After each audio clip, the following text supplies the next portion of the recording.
നമ്മൾക്ക് എല്ലാവർക്കും financial goals ഉണ്ടായിരിക്കും അല്ലേ? അതുപോലെ തന്നെ നമ്മുടെ കരിയറിൽ നമ്മൾ എങ്ങനെയൊക്കെ മെച്ചപ്പെടണം എന്നുള്ള ഗോൾസ് അതെല്ലാവർക്കും ഇത്ര കൊല്ലം കൊണ്ട് നമ്മൾ ജോലിക്കൊക്കെ പോകുമ്പോൾ തന്നെ അവർ ചോദിക്കുമല്ലോ, where do you see yourself 5 years കഴിഞ്ഞിട്ട്? അതിനൊക്കെ നമുക്ക് ഉത്തരമുണ്ട്. ഇത്ര കൊല്ലം കഴിയുമ്പോൾ എനിക്ക് ഇവിടെ പ്രൊമോഷൻ കിട്ടണം, ഈ ഒരു പോസ്റ്റിലാവണം, അങ്ങനെയുള്ളതിനൊക്കെ നമുക്കൊരു ഉത്തരമുണ്ട്. ഇനി ഫൈനാൻഷ്യൽ ഗോൾസ് ആവട്ടെ, അതിന് മിക്കവർക്കും ആൻസേഴ്സ് ഉണ്ട്. എനിക്ക് ഇത്ര ഏൺ ചെയ്യണം, എന്നാലാണ് എനിക്ക് ഇൻഡിപെൻഡൻ്റ് ആവാൻ കഴിയുക. അങ്ങനെയുള്ള ഫൈനാൻഷ്യൽ ഗോൾസൊക്കെ കുറേ ആൾക്കാർ സെറ്റ് ചെയ്തിട്ടുണ്ടാവും. ഇനി ഹെൽത്ത് വെച്ച് സ്ട്രഗിൾ ചെയ്യുന്നവരാണെങ്കിൽ അവർക്ക് ഹെൽത്ത് ഗോൾസ്, അതായത് ഇത്ര തടി കുറയ്ക്കണമെന്നോ, ഇന്ന അസുഖത്തിനെ അത് ഓവർകം ചെയ്യാൻ വേണ്ടി ഇന്ന കാര്യങ്ങൾ ചെയ്യണമെന്നോ, ഡയറ്ററി ഗോൾസ്, അങ്ങനെ പല ഗോൾസും ഉണ്ടായിരിക്കും. ഇതൊക്കെ സെറ്റ് ചെയ്ത് നമ്മൾ മുന്നോട്ട് പോകുമ്പോൾ നമുക്കിതിൽ ഏതെങ്കിലും ഒരു ഏരിയയിലെ ഒരു കാര്യം അച്ചീവ് ചെയ്യാൻ കഴിഞ്ഞിട്ടില്ലെങ്കിൽ നമുക്ക് വളരെ ഗിൽറ്റ് ഫീൽ ചെയ്യും. നമ്മൾ തോറ്റതുപോലെ, അല്ലെങ്കിൽ ഇതിൽ ഒരു കാര്യം വർക്ക് ചെയ്യാത്തത് കൊണ്ട് നമ്മൾ അതിനുവേണ്ടി മാത്രം, ചിലപ്പോൾ നിങ്ങളുടെ കരിയർ ആയിരിക്കാം നിങ്ങളെ ബോദർ ചെയ്യുന്ന കാര്യം, അപ്പോൾ അതിൽ നിങ്ങൾക്ക് മുന്നോട്ട് നല്ലപോലെ പോകാൻ പറ്റാത്തത് കൊണ്ട് നിങ്ങൾ സ്ട്രഗിൾ ചെയ്യാണ്, ഇമോഷണലി വളരെ ഡിപ്രസ്ഡ് ആയിട്ട്. എന്തുകൊണ്ടാണ് എനിക്കിത് കഴിയാത്തത്, അതിന് ഞാൻ ഇത് ചെയ്താൽ ശരിയാവോ, അത് ചെയ്താൽ ശരിയാവോ, അങ്ങനെ കുറേ കാര്യങ്ങൾ നമ്മൾ സ്ട്രെസ്ഡ് ആയിട്ട്. ഇനിയിപ്പോൾ ഇത് ഹെൽത്തിൻ്റെ ഏരിയ, വെയ്റ്റിൻ്റെ ഏരിയയിലാണെങ്കിൽ ആ ഒരു കാര്യം മാത്രം കോൺസെൻട്രേറ്റ് ചെയ്ത് നിങ്ങൾ ഗോൾസ് സെറ്റ് ചെയ്തുകൊണ്ടിരിക്കുക. ഇങ്ങനെ നമ്മൾ ലൈഫിൻ്റെ ഏതെങ്കിലും ഒരു ഏരിയയിൽ മാത്രം സെറ്റ് ചെയ്യുന്ന ഗോൾസ് അത് സസ്റ്റൈനബിൾ അല്ല. അപ്പോൾ സസ്റ്റൈനബിൾ ആയിട്ടുള്ള ഗോൾസ് സെറ്റ് ചെയ്യുക എങ്ങനെയാണ്? അത് മനസ്സിലാക്കാൻ വേണ്ടി നമുക്കൊരു എക്സസൈസ് ചെയ്യാം.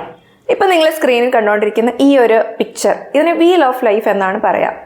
നിങ്ങൾ ഇതുപോലെ റഫായിട്ടൊരു ഡയഗ്രാം പേപ്പറും പേനയൊക്കെ എടുത്തിട്ട്, അപ്പോൾ ഈ സർക്കിളിൽ എത്ര പാർട്സ് ആണുള്ളത്? ഇപ്പോൾ നിങ്ങൾക്ക് നോക്കിയാൽ 10 പാർട്സ് ഉണ്ടായിരിക്കും ഈ സർക്കിളിന്. അപ്പോൾ നിങ്ങൾ ആ ഒരു സർക്കിളിനെ 10 ആയിട്ട് ഡിവൈഡ് ചെയ്യുന്നത് പോലെ അതിൽ ലൈൻസ് വരയ്ക്കുക. അതിനുശേഷം അതിനകത്ത് ഒരു 0 to 10 ഒരു പോയിന്റർ കണ്ടില്ലേ, അത് നിങ്ങൾ വരയ്ക്കണമെന്നില്ല, നിങ്ങൾ അപ്രോക്സിമേറ്റ്ലി ഇമാജിൻ ചെയ്താൽ മതി. ഓരോ ലൈനും അതിനകത്തെ ഓരോ റേഡിയസും 0 to 10 ആണ് എന്നുള്ളത് നിങ്ങൾ ഇമാജിൻ ചെയ്യുക.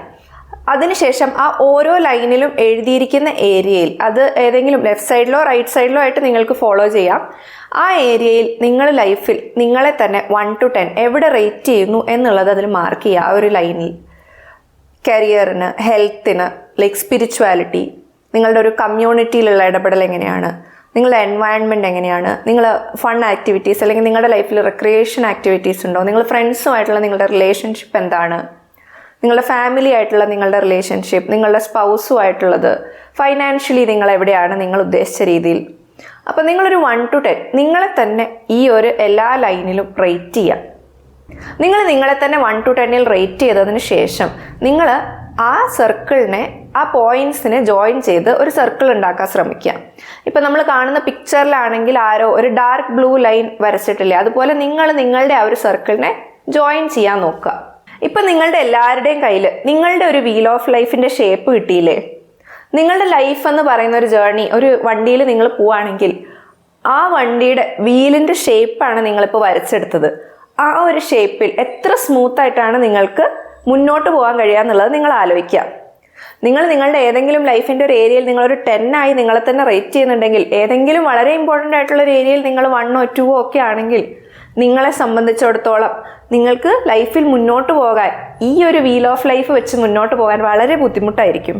ഇപ്പോൾ നമ്മൾ ഐഡൻറ്റിഫൈ ചെയ്തത് നിങ്ങളുടെ ലൈഫിൽ നിങ്ങൾ ഏതെല്ലാം ഏരിയയിൽ വളരെ നന്നായി പെർഫോം ചെയ്യുന്നു, ആൻഡ് ഏതെല്ലാം ഏരിയയിൽ നമ്മൾ ചിലപ്പോൾ നമ്മൾ നോട്ടീസ് ചെയ്തിട്ടുകൂടി ഉണ്ടാവില്ല ഏതെല്ലാം ഏരിയയിൽ നമ്മൾ കുറച്ച് വീക്കായിട്ട് പെർഫോം ചെയ്യുന്നു എന്നുള്ളതും. ഇനി നമ്മൾ കരിയറിലോ ഏതെങ്കിലും ഒരു ഏരിയയിൽ വളരെയധികം മുന്നോട്ട് പോയെന്ന് വിചാരിച്ച് നമ്മൾ വേറെ ഏതെങ്കിലും ഒരു ഏരിയയിൽ 1 or 2 അങ്ങനെയൊക്കെ ആയതുകൊണ്ടും ലൈഫിൻ്റെ ആ ഒരു വീൽ അത് സ്മൂത്ത് ആവില്ല, ആ ജേർണി സ്മൂത്ത് ആവില്ല. നിങ്ങൾക്ക് ഈ വീലിൽ ഉണ്ടായിരുന്ന ഓരോ ലൈനില്ലേ, ആ ഓരോ ലൈനിലുള്ള ഏരിയാസിലും നിങ്ങൾക്ക് ലൈഫിൽ ഗോൾസ് വേണം. നിങ്ങൾ ഏതെങ്കിലും ഒരു ഏരിയയിൽ മാത്രം കോൺസെൻട്രേറ്റ് ചെയ്ത് ഗോൾസ് സെറ്റ് ചെയ്യാതിരിക്കുക. എല്ലാ ഏരിയയിലും ഗോൾസ് വേണം. അത് നമ്മൾ എഴുതി വെച്ചാലോ ഐഡൻറ്റിഫൈ ചെയ്താലോ മൈൻഡ്ഫുൾ ആയിട്ട് അതിനെ അക്നോളജ് ചെയ്താൽ മാത്രമേ നമ്മൾ അതിനു വേണ്ടി വർക്ക് ചെയ്യുള്ളൂ. അല്ലെങ്കിൽ നമ്മൾ ഏതെങ്കിലും ഒരു ഏരിയയിൽ 10 ആയിരിക്കാം, അടുത്ത ഏരിയയിൽ 1 or 2 ആയിരിക്കാം. ലൈഫ് അത്ര സ്മൂത്ത് ആവില്ല. ഗോൾസ് സെറ്റ് ചെയ്യുമ്പോൾ എപ്പോഴും ഹോളിസ്റ്റിക് ആയിട്ട് ഇതുപോലെ ലൈഫിൻ്റെ പല ഏരിയയും നോക്കിയിട്ട് വേണം നമ്മൾ ഗോൾ സെറ്റ് ചെയ്യാൻ. ഇതിപ്പോൾ വളരെ ഡീറ്റെയിൽഡ് ആയിട്ടുള്ളൊരു ഡയഗ്രാം ആയതുകൊണ്ട് ഇതിൽ കുറേ സ്പോക്സ് ഉണ്ട്, അത്രയും വേണമെന്നില്ല. ഇത്രയും ഡീറ്റെയിൽ ആയിട്ട് വേണ്ടെങ്കിലും നിങ്ങളുടെ ഗോൾസ് സെറ്റ് ചെയ്യുമ്പം അതിലൊരു മിനിമം 5 കാറ്റഗറി ഓഫ് ഗോൾസ് എങ്കിലും വേണം. പാരലൽ ആയിട്ടായിരിക്കണം ഈ ഗോൾസ് സെറ്റ് ചെയ്യേണ്ടത്. ഏതെങ്കിലും ഒരു ഏരിയയിൽ മാത്രം സെറ്റ് ചെയ്തിട്ട് കാര്യമില്ല. ആ 5 എണ്ണം ഹെൽത്ത് ഗോൾസ് വേണം, റിലേഷൻഷിപ്പ് ഗോൾസ് വേണം, നിങ്ങളുടെ കരിയറിൽ നിങ്ങൾ എന്തെങ്കിലും ഒരു രീതിയിൽ മുന്നോട്ട് പോകാനുള്ള ഗോൾസ് നിങ്ങൾ സെറ്റ് ചെയ്യണം. അതുപോലെ തന്നെ നിങ്ങൾക്ക് ഫൈനാൻഷ്യൽ ഗോൾസ് വേണം, സ്പിരിച്വൽ ഗോൾസ് വേണം. ഇതെല്ലാം നിങ്ങൾ പാരലായിട്ട് വേണം സെറ്റ് ചെയ്യാൻ. നിങ്ങളൊരു 3 മാസത്തേക്കാണ് എന്തെങ്കിലും ഒരു ഗോൾ സെറ്റ് ചെയ്യുന്നതെങ്കിൽ ഈ എല്ലാ ഏരിയയിലും നിങ്ങൾ എന്തെങ്കിലും ഒരു ഗോൾ സെറ്റ് ചെയ്യണം. നമ്മൾ സസ്റ്റൈനബിൾ ആയിട്ടുള്ള ഗോൾസ് ആണ് സെറ്റ് ചെയ്യുന്നതെങ്കിൽ നമ്മൾ ഏതെങ്കിലും ഒരു ഏരിയയിൽ നമ്മൾ പിന്നോട്ടോ മുന്നോട്ടോ പോയെങ്കിലും നമ്മൾ ബാക്കിയുള്ള ഏരിയസിൽ മുന്നോട്ട് പോകുന്നതോ അല്ലെങ്കിൽ അതിനുള്ള ഡെവലപ്മെന്റ് കാണുമ്പോൾ ഇത് വെച്ച് നമുക്ക് കോമ്പൻസേറ്റ് ചെയ്യാൻ കഴിയും. ഇതിലെല്ലാ ഗോൾസും ഈക്വലി ഇമ്പോർട്ടൻ്റ് ആണ്. നമുക്ക് ഒന്നിനേക്കാൾ കുറഞ്ഞതായിട്ട് കാണാൻ കഴിയില്ല. അപ്പോൾ ഇതിൽ സ്പിരിച്വലി ഡെവലപ്പ് ആവുക അങ്ങനെ ഒരു ഗോൾ ഉണ്ടെങ്കിൽ അതൊരു ലെവൽ 2 ഗോളാണ്. അതായത് നിങ്ങളുടെ ഫൈനാൻസസ്, നിങ്ങളുടെ ഹെൽത്ത്, നിങ്ങളുടെ റിലേഷൻഷിപ്സ്, ഈ വക കാര്യങ്ങളൊക്കെ നിങ്ങൾക്ക് അത്യാവശ്യം സ്റ്റേബിൾ ആയാലേ നമ്മൾക്ക് ബാക്കി അതിൻ്റെ ഹയർ ഗോൾസ്, നമ്മുടെ ലൈഫിൽ എന്തൊക്കെയാണെങ്കിലും ഹയർ ഗോൾസിനെ പറ്റി ചിന്തിക്കണം എന്നുണ്ടെങ്കിൽ ഈ ബേസിക് ആയിട്ടുള്ള കാര്യങ്ങൾ അത് സെറ്റിൽ ആവണം. അപ്പോൾ നമ്മൾ ആദ്യം ബേസിക് ആയിട്ടുള്ള നിങ്ങളുടെ ഗോൾസ് അതിനെ നിങ്ങൾ പാരലലി മുന്നോട്ട് കൊണ്ടുപോകാൻ നോക്കുക. അതിനുശേഷം ആ ഒരു ബേസിൻ്റെ പുറത്ത് വേണം നിങ്ങൾ നെക്സ്റ്റ് ഹയർ ഓർഡർ ഗോൾസ് ഒക്കെ സെറ്റ് ചെയ്യാൻ. അങ്ങനെ നിങ്ങൾ ഗോൾ സെറ്റ് ചെയ്യുമ്പം ആ ഗോൾസ് ഒക്കെ സസ്റ്റൈനബിൾ ആയിരിക്കും. നിങ്ങൾ എന്തെങ്കിലും ഒരു കാര്യം ചെയ്തിട്ടുണ്ടെങ്കിൽ അത് ഏതെങ്കിലും ഒരു ഏരിയയിലെങ്കിലും നിങ്ങൾക്ക് ഇമ്പാക്റ്റ്ഫുൾ ആണെന്നും നിങ്ങളുടെ ഏതെങ്കിലും ഒക്കെ ഏരിയകൾ എപ്പോഴും ഗ്രോ ചെയ്തുകൊണ്ടിരിക്കുന്നതൊക്കെ കാണുമ്പോൾ നിങ്ങൾക്ക് തന്നെ നിങ്ങൾ ഡെവലപ്പ് ചെയ്യുന്നതിൽ വളരെ കോൺഫിഡൻ്റ് ആയി ഫീൽ ചെയ്യും.